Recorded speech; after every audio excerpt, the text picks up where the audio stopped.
Brief Introduction to Libertarian Socialism. Anonymous author, first published in the newsletter on the 9th of March 2020. Libertarian socialism, like many things, is an umbrella term for a pool of distinct ideologies and structures of thought, but all share a principal idea: decentralization and worker ownership. These ideas are rooted in the belief that the most effective systems are built from the bottom up, not imposed from the top down. By decentralizing, everyone is closer to the decisions that affect them, able to convey their unique perspective in a wider discussion, rather than it being ignored in a detached, abstract process. Direct democracy is just one of the many tools we can use to create these decentralized structures. Decentralization plays to the inherent belief that communities are the foundation of socialist societies, not the government. Workers seizing the means of production must be a direct action, and not through the state acting as a proxy for the workers. Another truth of libertarian socialism is the idea that both the community and the individual are equal and should be treated as such. The strengths of each must be utilized to balance out the flaws.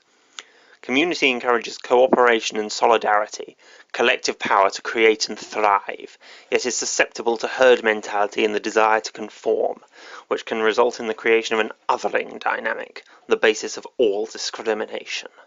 An individual can be creative and free as possible, diverting from the norm to pioneer new ways of thinking, but is as physically limited as any single person. Individuality can also encourage greed as, without community, the only thing that matters is one's own progress, not the progress of others. The fault of socialism, in the mainstream sense, and libertarianism in the capitalist sense, is that they focus entirely on the group and the individual, respectively. Libertarian socialism seeks to create consensus and utilize the two. But most importantly, libertarian socialism is about liberation, not the capitalist manufactured freedom to choose what trainers to buy or which TV show to watch, but liberation from all the injustices we experience in our day-to-day lives. No one has a say when it comes to their workplace. Our education system is grossly toxic. Few have a say in the issues that affect their own homes. Nobody has any influence on the decisions that affect us all. While you get to choose a representative once every 5 years, or less during the recent Brexit shambles, there is no voting on individual policies. The politicians never live up to their promises, and we are continuously let down and lied to by our leaders. We think we live in a democracy, but are drones in a system almost all of those in power have risen through, specifically because they don't dare challenge it. Many have questioned how Black Rose, an explicitly anti-authoritarian group, can justify its participation in the British electoral system, and it's a conflict many libertarian socialists face.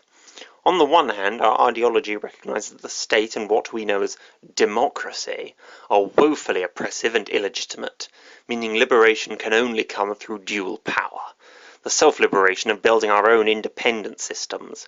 However, we also recognise that change can and has been made through electoral politics. In order to square this equation, we exist to cultivate the connection between grassroots organising and its natural political home, the Labour Party. We direct our energy into organising, connecting with movements and initiatives from the ground up, and by forming from within Labour we can draw energy away from the void of party politics into the united front of dual power. However, we also aim to reform the state simultaneously. Although we disagree with the systems and methods of parliamentary politics, we know it can be of use. In other words, we work with what we've got. The end to illegitimate hierarchies is a goal that plays into the ethos of the ideology, yet it is often misunderstood. Libertarian socialists are often put in the stereotype of wanting to dismantle every top-down structure in society, to have no rulers and no rules. This is a gross over-exaggeration and takes root in straw-man arguments against the libertarian left. We aren't looking to destroy non-oppressive systems, like hierarchies in hospitals, where the doctor or surgeon takes the lead, and is therefore a higher force in the interaction. This is because the hierarchy has clear justification. The doctor is specialised in treating the patient. Nurses are specialised in supporting that.